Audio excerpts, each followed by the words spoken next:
Assalamualaikum warahmatullahi wabarakatuh. Alhamdulillah walladzi arsala rasulahu bil huda wa dini haqq liyudhiru 'alad dini kullih walau karihal musyrikun walau karihal munafikun wa kafa billahi syahida. Asyhadu an la ilaha illallah wahdahu la syarikalah wa asyhadu anna Muhammadan abduhu wa rasuluh la nabiyya ba'da. Alhamdulillah, kita tiada hentinya untuk bersyukur kepada Allah, dan kita senantiasa juga mengucapkan alhamdulillah atas apa yang Allah berikan kepada kita. Dan ini perlu kita ingat-ingat terus, bahwasanya syukur kepada Allah itu pertanda kita berterima kasih dan pertanda kita merasakan bahwa sesuatu yang kita alami, kita terima adalah dari Allah Subhanahu wa taala. Dan kemudian dengan syukur ini juga akan menambah nikmat lainnya yang kita terima. La in syakartum la azidannakum wa la in kafartum inna azabi lasyadid. Bertambah nikmat kalau kita bersyukur. Itulah yang selalu diingatkan baik oleh kita semua, mengawali ceramah, sambutan dan lain sebagainya, selalu mengucapkan kata-kata alhamdulillah dan juga sholawat.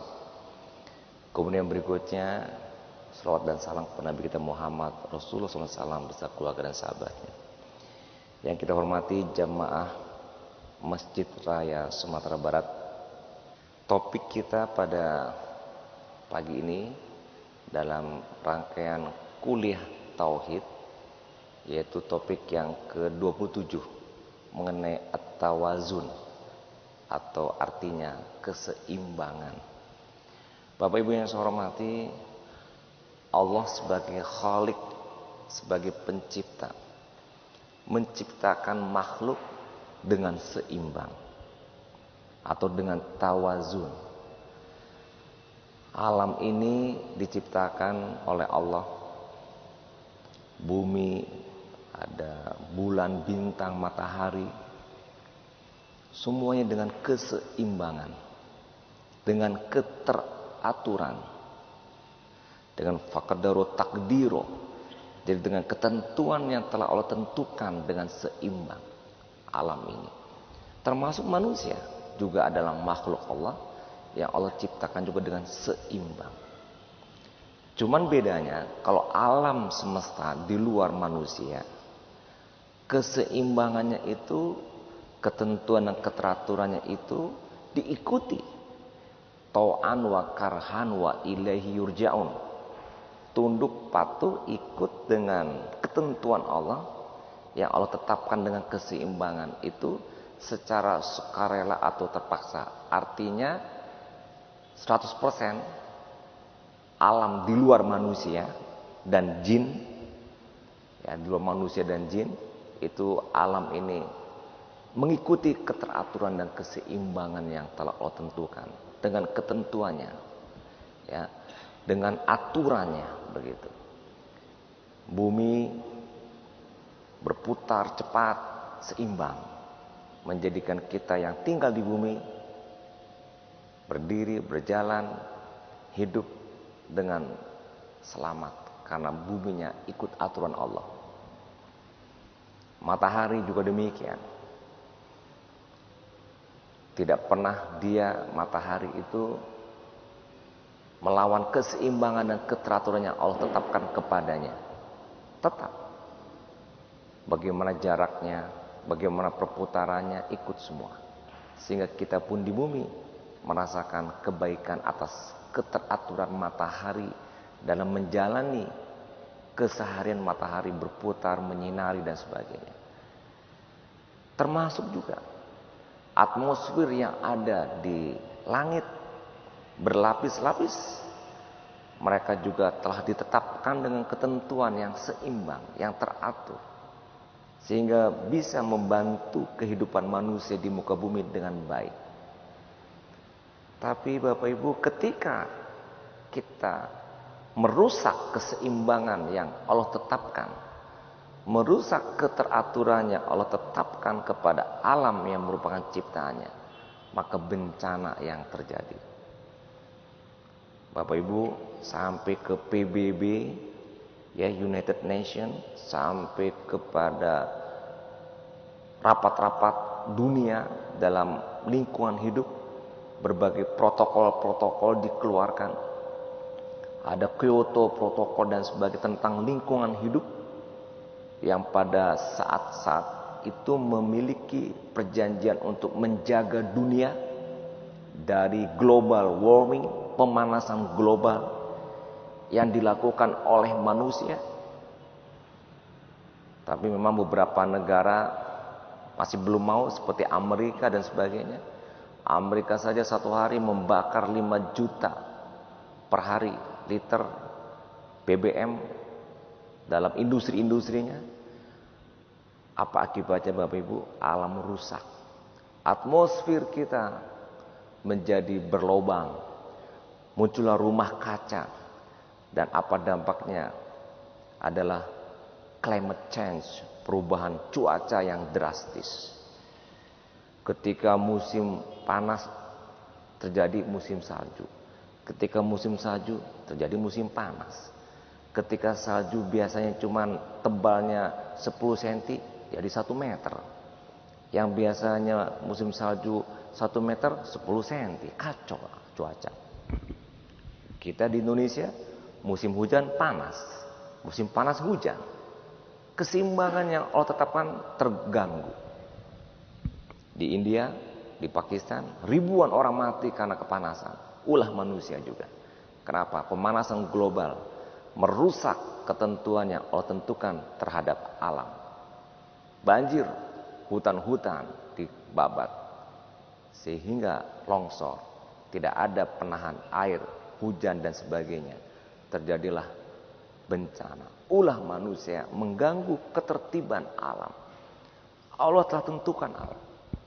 Coba bayangkan Bapak Ibu, kita hidup di muka bumi ini bisa hidup karena oksigen. Oksigen yang kita hirup dari tumbuh-tumbuhan. Tumbuh-tumbuhan ini membutuhkan CO2 yang kita keluarkan oleh manusia. Keseimbangan terjadi. Tapi apa yang kalau kita lakukan, kita babat semuanya hutan-hutan. Napas manusia sudah tidak bisa lagi. Mungkin satu persatu kehabisan oksigen, mati kita. Karena kita mengganggu ketertiban, keteraturan alam. Pertanian juga sama, terjadi hama wereng, hama besar-besaran, ulah manusia juga. Kenapa kita hancurkan semua makhluk yang ada di sekitar itu dengan pestisida? Dihabisin, dimatiin semua, sehingga predator-predator yang bisa membunuh hama pun sudah mati juga ikut. Sehingga semuanya mati. Akhirnya terkena hama wereng, salah manusia juga. Untuk menjaga keseimbangan, nah dibagi para petani, kembali kepada alam. Gunakan lingkungan hidup sebagai bagian daripada pupuknya. Ya, bukan dengan pupuk yang anorganik, mesti yang organik. Sehingga alam terjaga. Dan ternyata kalau pupuknya organik, makan kalau padi itu yang tadinya 5 ton per hektar bahkan di bawah, bisa di atas 10 ton di atas rata-rata per hektarnya. Karena kembali ke alam, hara tanah terjaga, ya kan, makhluk hidup pun terjaga yang ada di sekitarnya. Simbiosis mutualisme pun terjadi. Allah menjadikan suatu keseimbangan. Begitu pula pada diri manusia, sama, diberikan keseimbangan. Nah, oleh karena itu kalau tidak kita ikuti, diri kita pun akan terjadi bencana juga. Seperti terjadinya bencana alam. Allah telah tetapkan keteraturan alam dengan sistem yang teratur dan seimbang.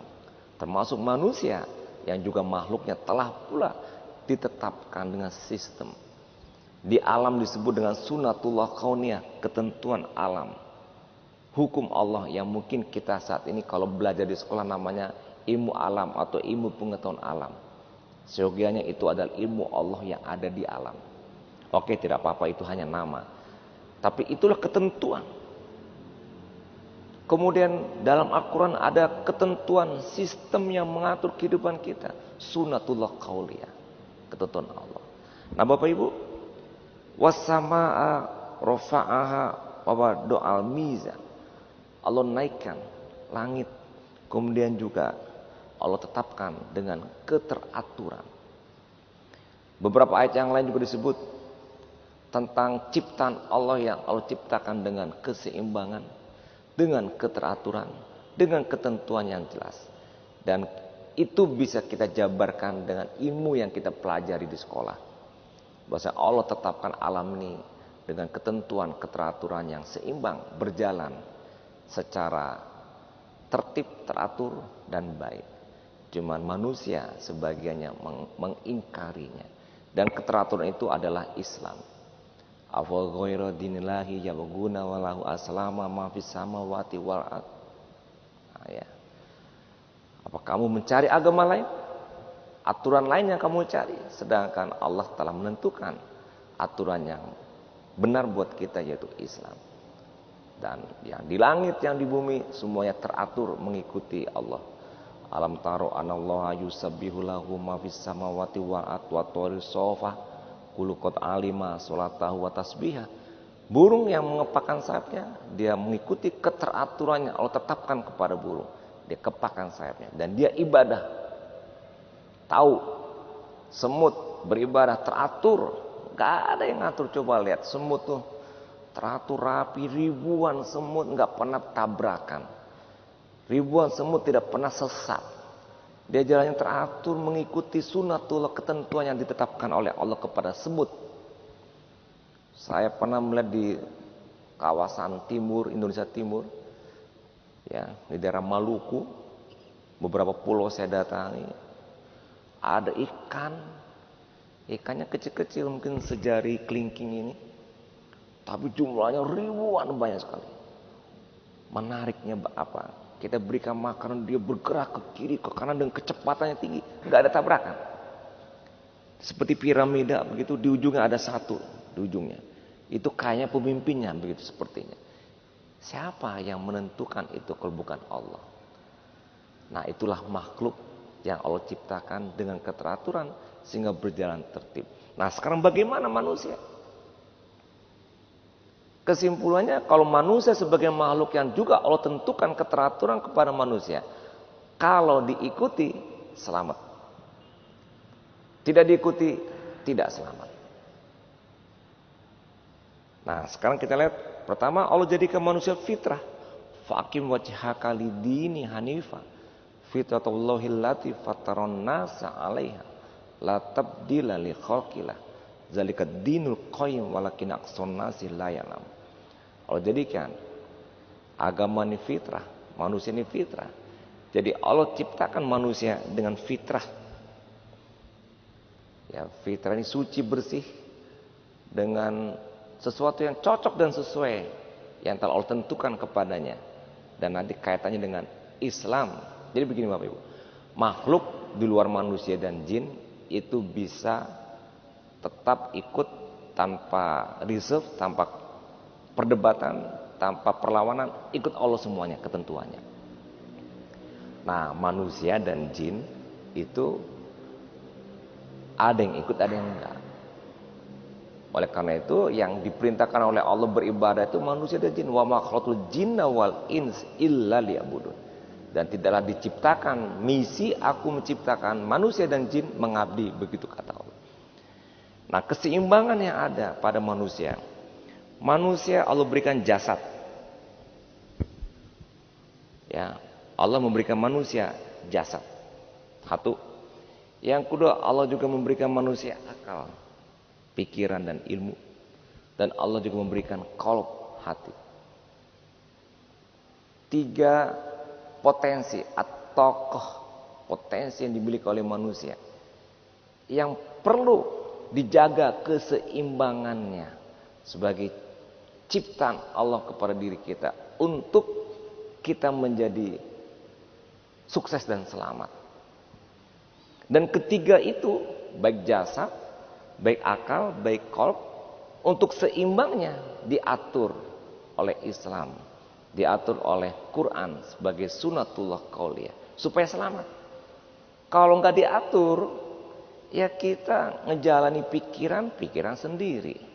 Kadang-kadang pikiran sendiri betul, kadang salah. Pikiran sendiri kadang coba-coba salah, coba-coba betul, coba-coba nggak sempurna. Akhirnya gagal, tersesat, tidak baik, tidak betul. Kenapa? Pikiran kita, hati kita begitu juga, mengikuti perasaan, ada subjektivitas. Amal perbuatan kita, mengerjakan sesuatu semau kita, hawa nafsu kita yang diperturutkan. Walaupun telah menegaskan afareta manitakhadha ilahahu hawahu, yang kita perturutkan hawa nafsu supaya nggak salah, pikiran kita supaya nggak salah, perasaan kita nggak salah, perilaku kita nggak salah. Maka ikuti Al-Quran, ikuti Islam sebagai satu ketentuan supaya semuanya berjalan dengan seimbang. Oke, kita lihat misalnya masalah jasad. Jasad fisik kita, amal kita, perbuatan kita. Tentu kita tahu Bapak Ibu, jasad kita harus diisi dengan makan dan minum. To'am, ya, makan dan minum. Bagaimana kok diatur pula makan dan minum? Betul Bapak Ibu. Dalam Al-Quran juga kulu wasrobu wala tasrifu. Makan, minum, nggak boleh berlebihan. Ini keseimbangan yang Allah berikan kepada jasad kita supaya fisik kita sehat, supaya fisik kita bisa menjalankan segala sesuatu dalam kehidupan, bisa berdiri, bisa berjalan, bisa berlari, bisa bekerja. Maka kita ikuti ketentuannya Allah tetapkan pada kita, makan, minum. Tapi ada pesan berikutnya, enggak boleh berlebihan.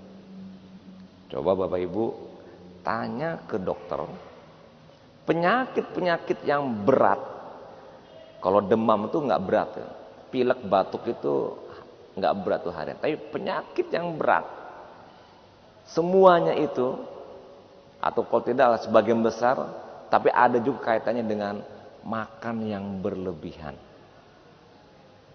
Betul nggak? Sakit jantung. Kenapa? Karena ada kolesterol di dalam pembuluh darah jantung. Dari mana kolesterol? Kelebihan makan, lemak-lemak, daging, dan lain sebagainya. Kolesterol. Dari kolesterol saja ke hipertensi, ke jantung, ke stroke, itu gara-gara kolesterol yang menghambat pembuluh darah. Lemak-lemak yang nempel di pembuluh darah. Kalau pembuluh darahnya ada di jantung, jadi sakit jantung. Lemak atau kolesterol tadi ada di pembuluh darah otak, bisa stroke. Bisa kemudian pembuluh darahnya ada diisi oleh lemak-lemak yang berlebihan juga, itu jadi hipertensi. Makan kebanyakan nasi, karbohidrat, diabetes karena gula. Ya kan? Diabetes itu karena kelebihan makan makanan karbohidrat. Kelebihan juga diabetes.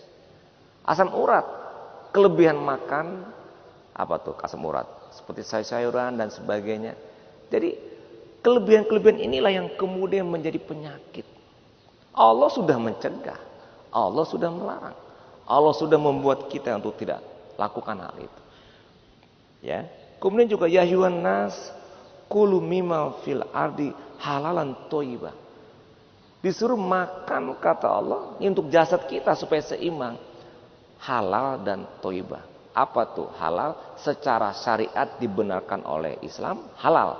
Thayyibah secara kesehatan dibolehkan. Jadi makan yang kita makan dua pertimbangannya. Syariatnya halal, kesehatannya sehat.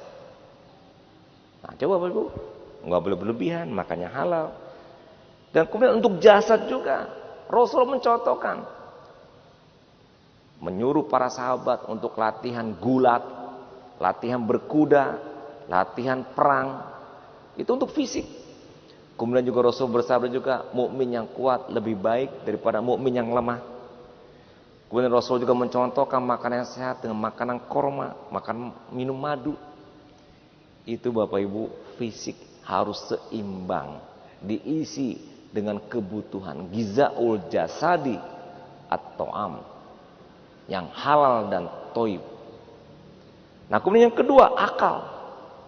Akal juga berapa banyak dalam Al-Quran, afala taqilun, afala yatafakkarun, ulul albab, ulul ilmi, alam taro, banyak sekali. Kemudian juga ikro, bismi rabbikal ladzi khalaq. Perintah dari Allah mengisi akal kita, menggunakan akal kita, dan gak boleh mengikuti sesuatu tanpa ilmu. Akal harus diisi dengan ilmu. Wala takfu ma laisa laka bihi ilm, innas sam'a wal basara wal fuada kullu ulaika kana anhu mas'ulan. Jadi diisi akal kita, ya, jasa diisi, makan minum yang halal dan thayyib. Akal kita diisi dengan ilmu, supaya ilmu itu bisa membawa kehidupan kita lebih baik, lebih sempurna dengan ilmu yang kita miliki.